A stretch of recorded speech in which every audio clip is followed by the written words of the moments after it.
melihat yang diperbolehkan dilihat. Apabila seseorang itu pakai niqab, seorang laki-laki yang meminang boleh membuka niqabnya, boleh melihat wajahnya. Sesungguhnya aurat perempuan itu dari ujung kepala sampai ujung kaki itu aurat perempuan. Kecuali muka dan telapak tangan. Saman kitbah diperbolehkan untuk melihat muka dan telapak tangan. Cukup itu saja. Ada riwayat yang boleh memperlihatkan betis, tapi kalau Abu ya masih mengambil pendapat yang hanya boleh melihat wajah dan telapak tangan. Karena seluruh aurat yang tidak aurat adalah muka dan telapak tangan. Itu yang masih diperbolehkan. Dan seorang yang pergi mengkitbah masih diperbolehkan untuk sekali lagi melihat lagi untuk memastikan. Kalau sudah yakin segera tentukan pernikahan. Abu, tidak timbul dong rasa cinta. Orang yang menikah di jalan Allah karena Allah dengan tujuan ibadah akan menjadikan pernikahan itu awal dari membangun cinta dan kasih sayang. Tapi apabila orang menikah karena cinta, pernikahan itu menjadi puncak cintanya. Dan saat dia menjalani pernikahan, mereka akan mendapatkan penurunan kualitas cinta dan kasih sayang karena cintanya sudah habis sebelum menikah. Oleh karena itu bagi saudara-saudara yang ada dalam majelis yang mulia ini, apabila engkau dalam keadaan pacaran hari ini atau dengan keadaan ta'aruf yang tidak sesuai dengan syariat Islam, bertobat kepada Allah Subhanahu wa taala, kembali ke jalan Allah, jalan yang benar dalam syariat Islam. Nah, dan apabila engkau sudah menentukan jalan pernikahanmu dengan wanita yang engkau kitbah, yang sudah engkau yakini agamanya, niatkan engkau menikah karena Allah dan niatkan engkau menikah karena untuk ibadah. Dan wahai wali, banyak yang terlupakan, banyak yang terlupakan. Ingat, tanyakan kepada anakmu sebelum engkau jalan menuju meja pernikahan, tanyakan kepada anakmu keridhoannya untuk menikah itu. Abu, sudah saya tanyakan dulu. Tidak, tanyakan sebelum engkau melangkah ke meja pernikahan. Wahai fulanah, Abi tanyakan yang terakhir kalinya. Apakah engkau ridho untuk benar-benar menikah dengan si fulan? Abi, Hanti, ridho, siap untuk dinikahkan karena Allah Subhanahu wa taala. Apabila engkau mendengar anakmu mengatakan itu, yakinlah dalam melangkah menuju kepada meja pernikahan. Dan sebelum engkau menanyakan, mengijab si laki-laki, tanyakan, sudah, apakah engkau benar-benar ridho untuk menikahi anakku? Habib, ana ridho karena Allah Subhanahu wa taala. Mantap hadirin. Silahkan ucapkan ijab. Dan seorang laki-laki akan menjawab dengan qabulnya. Saya terima nikahnya fulanah binti fulan dengan mas kawin tersebut dibayar tunai. Sah. Seorang laki-laki wajib menundukkan, bukan wajib dianjurkan untuk menundukkan kepalanya setelah kitbah itu, setelah kitbah, setelah qabul itu, berdoa kepada Allah, ya Allah, hari ini adalah momentum saya untuk mengambil tanggung jawab dari seorang ayah kepada saya. Mulai detik ini, si fulanah itu adalah istri saya. dan menjadi tanggung jawab saya. Ya Allah, jadikanlah aku suami yang benar-benar bisa menjaga istri dan kelak anak-anakku selamat dari api neraka. Dan jadilah keluarga kami keluarga yang penuh ketentraman jiwa, penuh cinta dan penuh kasih sayang. Seorang laki-laki harus mengatakan itu, karena tidak mudah, tidak ringan tanggung jawab seorang laki-laki setelah mengucap qabul. Bukan malah senang. Bukan malah bergembira tapi lupa. Di depanmu kamu mempunyai tanggung jawab yang sangat besar. Setelah pernikahan, bangunlah rasa cinta dan kasih sayang.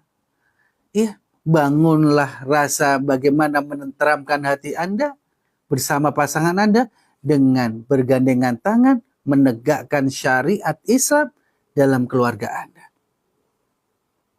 Penuhi hak dan kewajiban suami istri di dalam keluarga Anda. Ya. Banyak-banyak bersyukur kepada Allah atas nikmat-nikmat yang Allah berikan kepada keluarga kalian. Bersyukurlah atas nikmat yang Allah berikan kepada keluarga Anda. Jamaah yang dirahmati oleh Allah Subhanahu wa ta'ala. Jangan hadirin. Ya. Oleh karena itu, mari raih keluargamu dengan ketentraman jiwamu, raih cinta dan kasih sayang dalam keluarga di atas syariat Islam. Di atas syariat Islam. Jalanin terus, saling percaya satu dengan yang lain. Seorang istri taat kepada suaminya. Suami keluar mencari nafkah karena Allah untuk menafkahi istri dan anak-anaknya. Seorang istri ya memberikan senyuman kepada suaminya. Suaminya memberikan senyuman kepada istrinya. Pasangan itu capek. Ya, capek dalam kapasitas seorang suami yang mencari nafkah, capek. Tapi jangan perlihatkan letihmu itu. Jangan perlihatkan capekmu kepada istri dan anak-anakmu. Berikanlah senyum. Berikanlah senyum. Berikanlah muka yang ceria, yang bahagia. Karena ketemu dengan istri dan anak-anakmu. Begitu pula, capeknya seorang istri mengurusi rumah tangga. Jangan perlihatkan di depan suami. Sambutlah suamimu dengan ucapan salam. Atau jawab salam suamimu dengan salam yang lengkap. Apabila suamimu menyampaikan salam, Assalamualaikum warahmatullahi wabarakatuh. Jawablah dengan jawaban yang lengkap. Waalaikumsalam warahmatullahi wabarakatuh. Abi, alhamdulillah, Abi sudah sampai. Apa yang dipertanyakan seorang suami kepada istrinya saat sudah sampai di rumah setelah salam? Masak apa, Umi? Itu tidak. Yang patut diucapkan oleh seorang suami saat setelah mendengar balasan salam dari seorang istri, tanyakan, apakah Umi sudah sholat? Dan tanyakan, anak apa sudah sholat? Tanyakan itu. Karena seorang suami yang menanyakan pertama tentang sholat istri dan anak-anaknya, sadar bahwasanya amalan yang paling dicintai oleh Allah Subhanahu wa ta'ala yaitu sholat tepat waktu. Ya, biasakan ini hadirin. Ya, biasakan penuhi hak satu dengan yang lain. Ya. Agar apa? Agar menjadi keluarga yang menenteramkan jiwa. Mempunyai jiwa qanaah, merasa puas akan nikmat Allah dan tidak merasa kurang atas nikmat-nikmat Allah. Bersyukur. Dan dalam pernikahan, hadirin, jalankan pernikahan sesuai dengan syariat Islam. Pernikahan yang benar. Apabila kita ada di Indonesia, lakukan pernikahan yang tercatat ya di negara ini. Ya, jangan melakukan pernikahan-pernikahan yang tidak diizinkan oleh Islam, bahkan dijadikan pernikahan itu pernikahan yang tidak sah. Apa? Pernikahan mut'ah, pernikahan yang ada waktunya, pernikahan yang ada persyaratannya. Ya, bahkan pernikahan-pernikahan yang diperdebatkan oleh para ulama, yaitu apa? Pernikahan ya siri, ya. Pernikahan yang tidak diperbolehkan dalam Islam juga pernikahan tahlil, ya, pernikahan yang direkayasa. Ya, jalani pernikahan yang sesuai dengan syariat Islam, yang ada walinya, ada persetujuan walinya, ada kedua mempelainya, ada saksi minimal 2, dan terjadi ijab dan qabul. Mahar itu juga tidak harus mahar berupa uang. Apabila engkau tidak punya apa-apa, maka ya hafalan Quranmu pun bisa menjadi mahar. Sesungguhnya pernikahan itu adalah sebaik-baiknya pernikahan adalah pernikahan yang mudah maharnya. Tapi banyak di kalangan masyarakat kita ya yang mempersulit pernikahan karena persyaratan maharnya terlalu tinggi. Ya, harus ini, harus memberikan rumah, harus memberikan mobil, uang harus segini juta. A'udzubillahi min dzalik. Sebaik-baiknya pernikahan adalah pernikahan yang mudah maharnya. Dan kita diwajibkan untuk melakukan walimah walaupun dengan seekor kambing.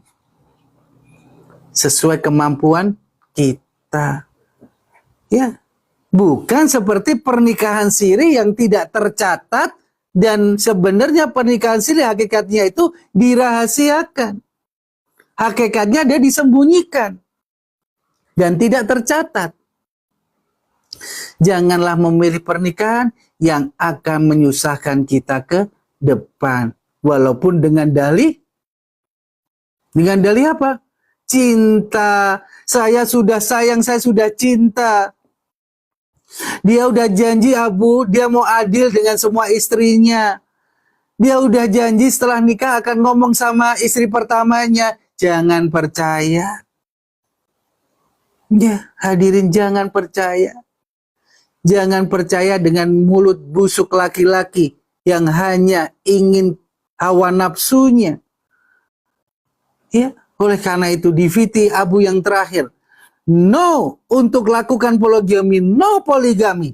Apabila engkau tidak sanggup menjalankan poligami dengan menegakkan syariat Islam dalam kehidupan poligamimu. Seorang yang pantas untuk berpoligami adalah seseorang yang adil dalam nafkah, sandang, papan, dan pangannya.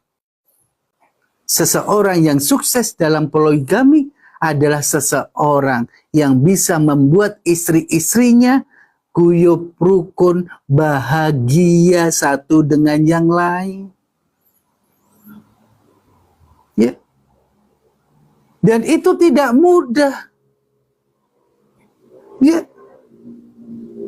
Tapi ada yang bisa. Rasulullah sudah memberi contoh. Walaupun istri-istri Rasulullah ada yang kadang cemburu satu dengan yang lain. Ya. Kadang Rasulullah juga pernah ditegur oleh Allah Subhanahu wa taala sampai turun ayat tentang ya, kenapa engkau mengharamkan sesuatu yang dihalalkan olehku? Masalah apa? Masalah madu. Aisyah cemburu, akhirnya Rasulullah, saya tidak akan makan madu lagi, minum madu lagi seumur hidup. Turunlah ayat, kenapa engkau mengharamkan sesuatu yang sudah aku halalkan?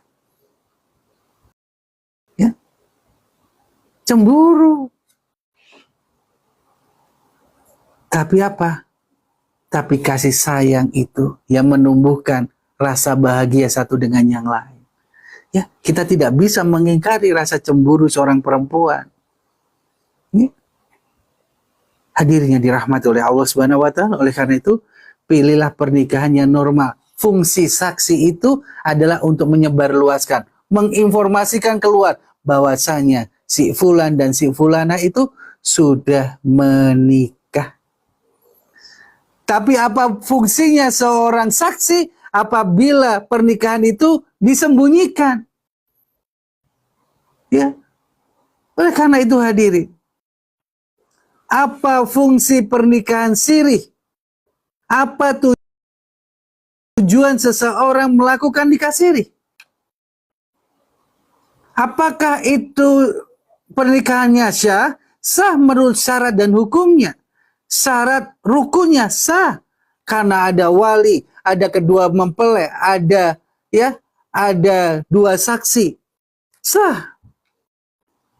Ya, tapi ada yang bilang pernikahan itu tidak sah juga.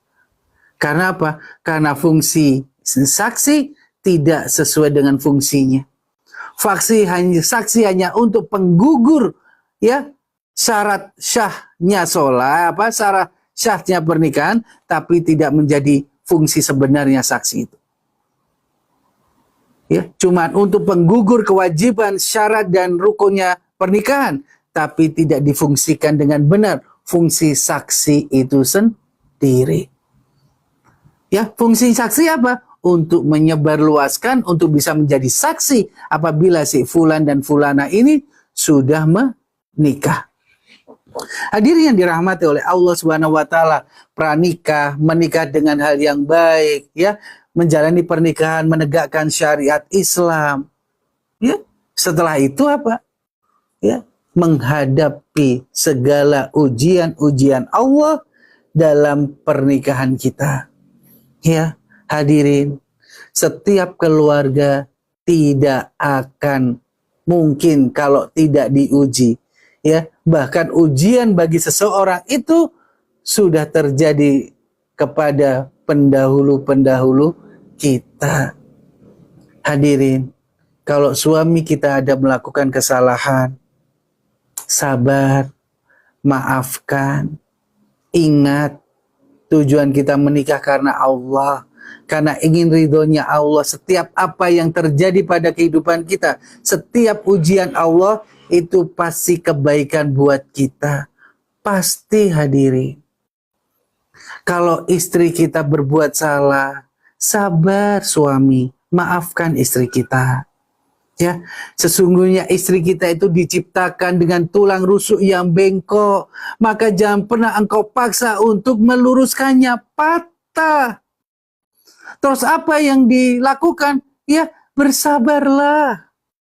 Ya, bahwasanya memang seorang wanita itu bengkok dan mempunyai tabiat, luruskanlah agamanya, bersabarlah dengan kekurangannya. Ya,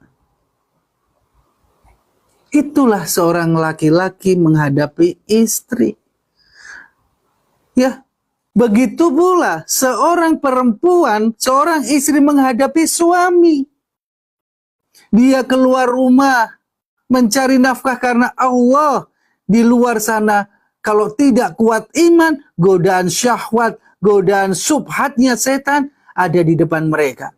Oleh karena itu, apa yang harus dilakukan oleh para istri? Banyak berdoa agar suami kita diberi keselamatan dalam mencari nafkah. Ya, mencari nafkah. Itu yang harus dilakukan. Ya. Dan bagaimana apabila ada permasalahan keduanya? Yang pertama harus dilakukan adalah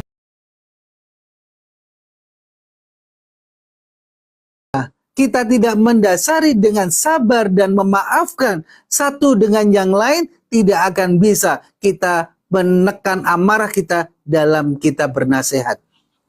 Kalau ada permasalahan, sabar, maafkan. Setelah itu apa? Setelah itu lakukan solusi sesuai dengan syariat Islam. Allah menyampaikan di surat An-Nisa ayat 34 dan 35. Nanti dibaca ya, hadirin ya. Surat An-Nisa ayat 34-35.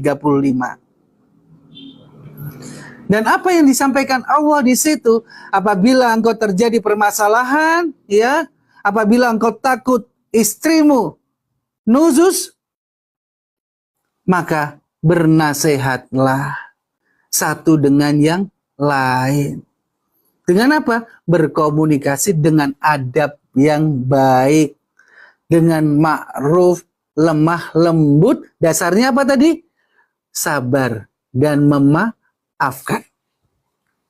Pertama adalah saling menasehati satu dengan yang lain. Tabayun, berkomunikasi, mencari titik permasalahan, dan bersama-sama mencari jalan keluar. Dasarnya hadirin, sesungguhnya Allah mendatangkan ujian kepada suatu keluarga, melainkan Allah juga menurunkan jalan keluarnya untuk permasalahan itu. Allah menguji suatu keluarga karena Allah ingin keluarga itu dekat kepada Allah. Allah ingin doa-doa, Allah ingin dengar doa-doa keluarga itu. Allah ingin doa suami, Allah ingin doa istrinya.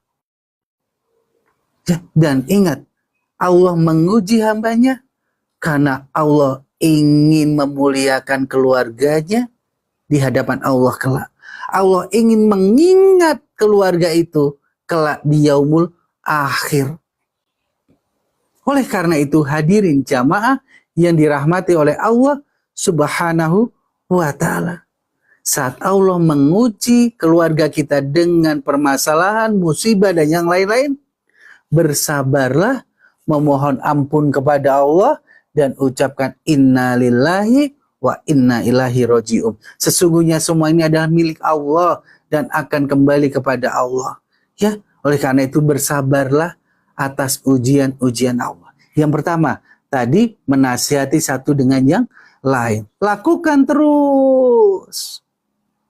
Apabila berkomunikasi tetap tidak menemukan jalan buntu, contohnya, mohon maaf sekali lagi para suami, apabila suami berselingkuh, kita sudah berkomunikasi, suami sudah minta maaf, tetapi ternyata suaminya masih tetap berselingkuh, maka lakukan langkah kedua, ya. Atau seorang istri berselingkuh atau seorang istri melakukan kesalahan, dikasih tahu, dinasehati, kita berkomunikasi, tetap aja semakin keras, semakin egonya tinggi, semakin berani menjawab ya perkataan suami, lakukan langkah kedua, yaitu tinggalkanlah dia di ranjangnya.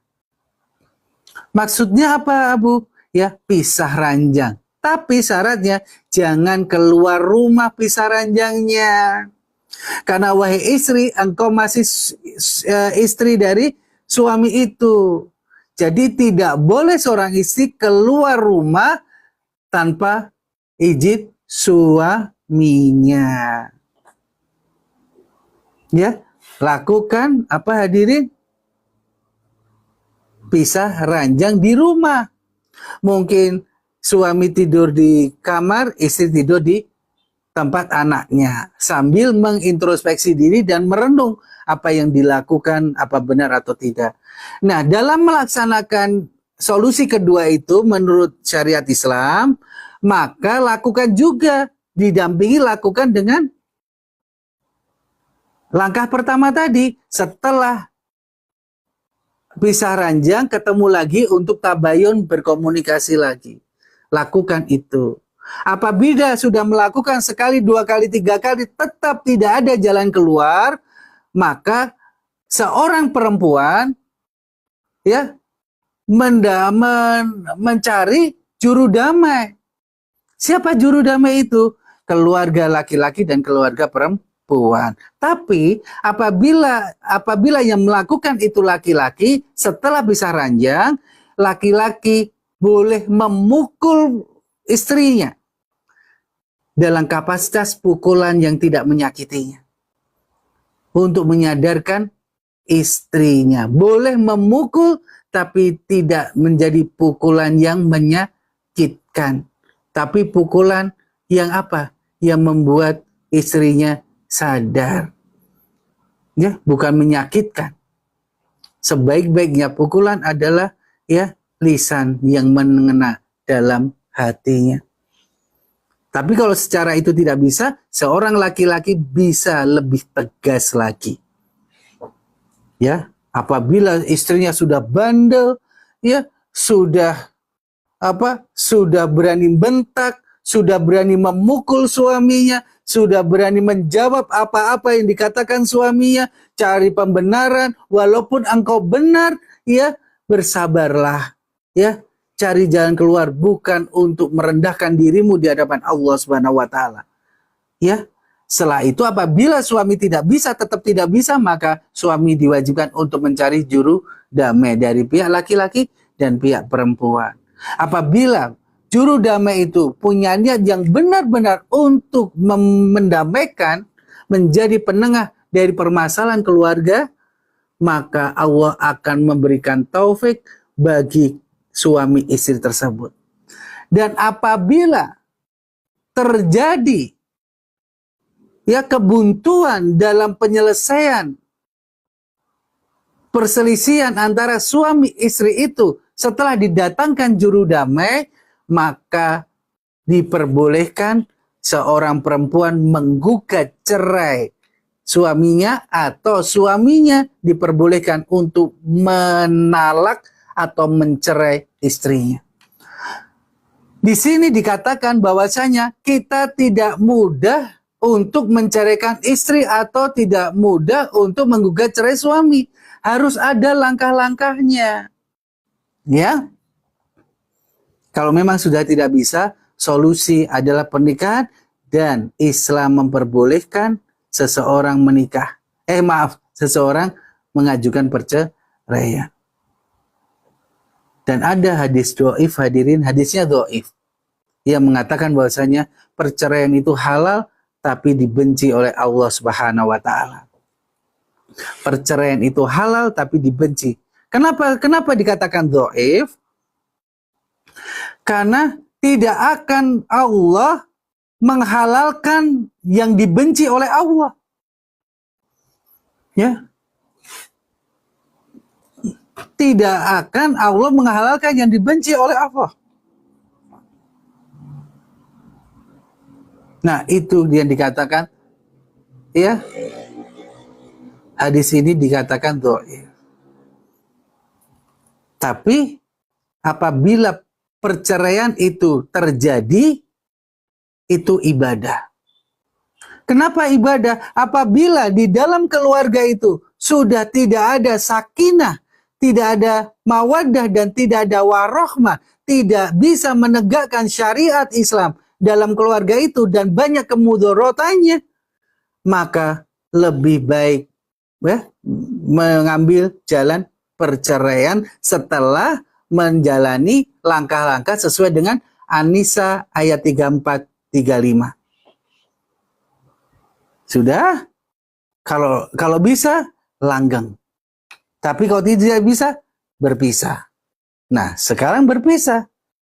Di akhir kajian Kultum hari ini, Abu ingin menyampaikan tentang talak, tentang cerai. Ya, tentang talak, tentang cerai. Hadirin yang dirahmati oleh Allah Subhanahu wa taala, ya. Sesungguhnya hadirin yang dirahmati oleh Allah Subhanahu wa taala, tidak ada seorang pasangan yang menikah karena tujuannya untuk bercerai. Pernikahan yang tujuannya diniatkan untuk bercerai, maka pernikahan itu tidak sah. Ya. Tapi apabila dalam pernikahan ada suatu permasalahan yang tidak bisa diselesaikan setelah kita menyelesaikan dengan cara-cara sesuai dengan syariat, maka ya kita diperbolehkan untuk mengambil langkah perceraian. Hadirin yang dirahmati oleh Allah Subhanahu wa taala. Ya, secara singkat, ya, tadi pagi kita sudah jelaskan tentang cerai. Secara singkat. Ya. Talak itu bisa dirujuk 2 kali. Apa maksudnya, Abu? Apabila kita menalak istri kita dengan kalimat yang syahir, ya. Dengan apa? Kalimat yang syarih, ya. Kok syahir, ya? Masya Allah, ya. Afwan, ya. Dengan kalimat yang syarih, Apa itu yang tegas? Aku talak kamu, aku cerai kamu, maka jatuh talaknya. Ya. Nah, apabila dalam pernikahan terjadi perkataan tegas itu, maka jatuh talaknya. Apakah itu sudah dikatakan talak satu? Belum. Jatuh talaknya.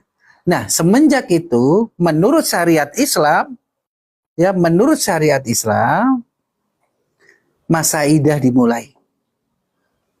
Apabila dalam perjalanan masa idah setelah istri itu ditalak, ya, kapan masa idah itu berapa lama? 3 kali periodik. 3 kali periodik apa hadirin? 3 kali periodik haid.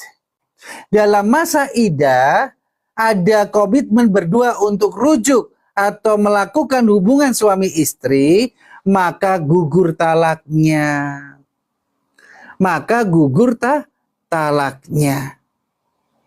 Dan apabila ya gugur talaknya itu terjadi, tidak harus nikah kembali, ya, dia sudah rujuk.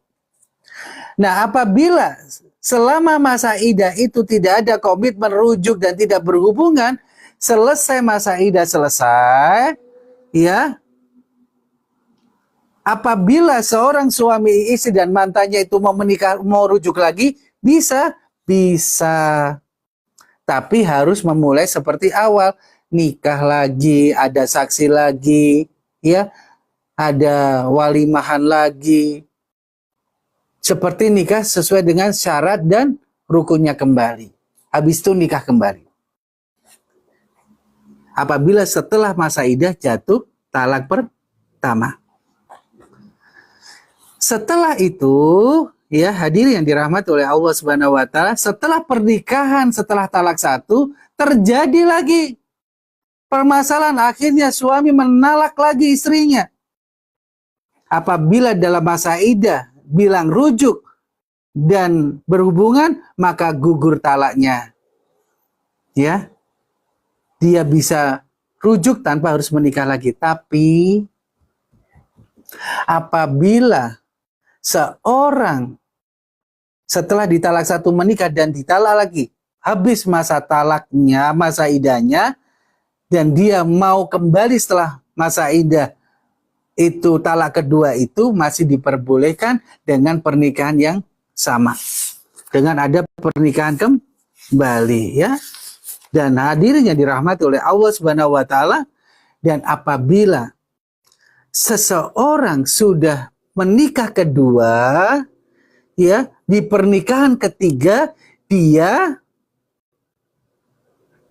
ada permasalahan lagi dengan istrinya, akhirnya menalak lagi, dan itu menalak yang ketiga kalinya. Ya.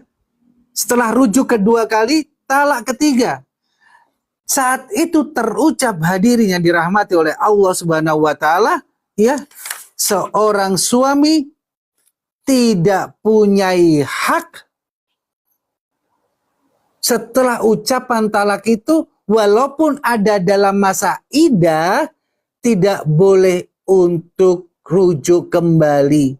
Ya. Hadirin yang dirahmati oleh Allah Subhanahu wa taala, tidak boleh rujuk kembali, ya.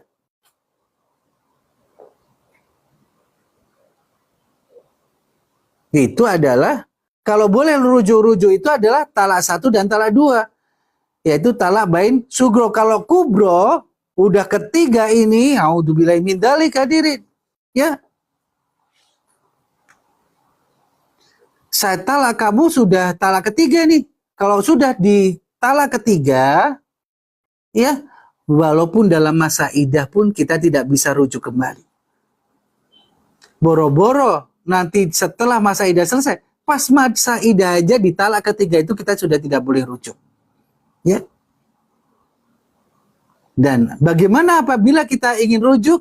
Seorang istri, mantan istri itu harus menikah dengan laki-laki lain, ya, berhubungan dengan laki-laki lain, ya, dalam pernikahan dengan suaminya, dan ada permasalahan secara wajar, dan seorang perempuan itu dicerai, dan selesai masa idah, dia tidak mau rujuk, akhirnya dia bisa rujuk dengan suami yang lama. Tapi pernikahan itu tidak boleh direkayasa. Atau seorang mantan suami yang dulu nyari seorang laki-laki, nikahi istriku. Tapi setelah itu ceraikan ya. Karena aku ingin kembali istri. Aku tidak bisa kembali sebelum istriku menikahi dengan yang lain. Dan itu ada pernikahan yang dinamakan pernikahan tahlil. Pernikahan yang direkayasa. Ada muhallil, ada muhallalah. Ada yang merekayasa dan ada yang pelaku rekayasa. Ya, oleh karena itu berhati-hatilah dalam menjalankan pernikahan dan seorang laki-laki jangan mudah mengucapkan talak. Hadirin yang dirahmati oleh Allah Subhanahu wa taala. Sesungguhnya ada 3 ya. Ada 3 yang tidak boleh dikatakan. Ada 3 hal yang apabila dikatakan ya, apa yang disampaikan Rasulullah, riwayat dari Abu Hurairah. Ada 3 hal yang apabila dikatakan sungguh-sungguh ataupun bermain-main mengatakan itu hukumnya sungguh-sungguh. Apa saja? Yaitu talak atau cerai, yang kedua rujuk, yang ketiga adalah nikah. Jangan pernah bermain-main dengan kata-kata ini kalau kita tidak terjerumus kepada kesungguh-sungguhan di atas kemain-mainan kita. Ya, tidak boleh bermain-main karena hukumnya sungguh-sungguh. Abu, saya main-main mengucapkan talak, jatuh talakmu. Abu, saya mengucapkan talak dalam kondisi emosi, jatuh talaknya. Dan hadirin, ada perbedaan pendapat tentang mentalak seseorang atau seorang istri dalam keadaan hamil atau dalam keadaan haid. Seseorang ya, ada yang mengatakan diperbolehkan ya mencerai atau mentalak wanita atau istrinya dalam keadaan hamil, tapi ada yang menyampaikan ya tidak boleh. Apabila seseorang mentalak dalam keadaan hamil, coba bayangkan hadirin. Walaupun ada yang mengatakan diperbolehkan, tapi lihatlah bagaimana seorang istri kita sedang mengandung anak kita talak. Atau istri kita melakukan tindakan-tindakan yang keluar dari syariat Islam atau berselingkuh sampai hamil, ya. Lihatlah keadaan saat kita mentalak istri dalam keadaan hamil. Apabila kita tidak memberi kasihan, berarti kita dolim, ya, kita melakukan dosa. Sesungguhnya janganlah engkau menalak dalam keadaan tidak suci seorang perempuan itu, ya, dalam keadaan menalalah dalam keadaan suci. Jangan menalak dalam keadaan tidak suci, ya. Terus bagaimana kalau menalak seorang perempuan dalam keadaan haid, ya? Ada yang mengatakan boleh, tapi ada yang banyak ya yang mengatakan tidak boleh. Karena ada hadis yang mengatakan ya, pisahlah dalam keadaan suci, ya. Dalam keadaan suci. Jadi kalau haid, Ibnu Qayyim menyatakan talaknya tidak sah. Tapi kalau dalam keadaan hamil, lihatlah kondisinya. Ada yang mengatakan sah, ada yang mengatakan tidak sah. Kenapa Abu mengatakan ada yang mengatakan tidak sah? Karena apa? Karena bagaimana seorang istri yang mengandung anaknya dicerai begitu saja. Bagaimana posisi seorang laki-laki yang mencerai seorang wanita yang sedang mengandung anaknya? Berdosa. Ya, berdosa. Ya. Hadir yang dirahmati oleh Allah Subhanahu wa taala, ya. Semoga apa yang Abu sampaikan sebagai kultum rangkuman tentang pernikahan antara pranikah hingga sampai ya perpisahan, semoga bisa menjadi kebaikan pada diri kita dan bisa menjadi jalan bagi kita untuk berwaspada di dalam pernikahan kita. Ingat, setan tidak akan berhenti merusak keluarga kita, karena keberhasilan seorang setan adalah saat dia bisa memecah keluarga dan menjadikan keluarga itu berpisah. Wallahu a'lam bishawab, ya. Sekali lagi ya, terima kasih hadirin, silakan. Kita masih punya waktu sampai sebelum asar ya. Silakan kalau ada yang mau bertanya. Silakan. Maaf ya, Abu minum dulu. Bismillah. Bismillah.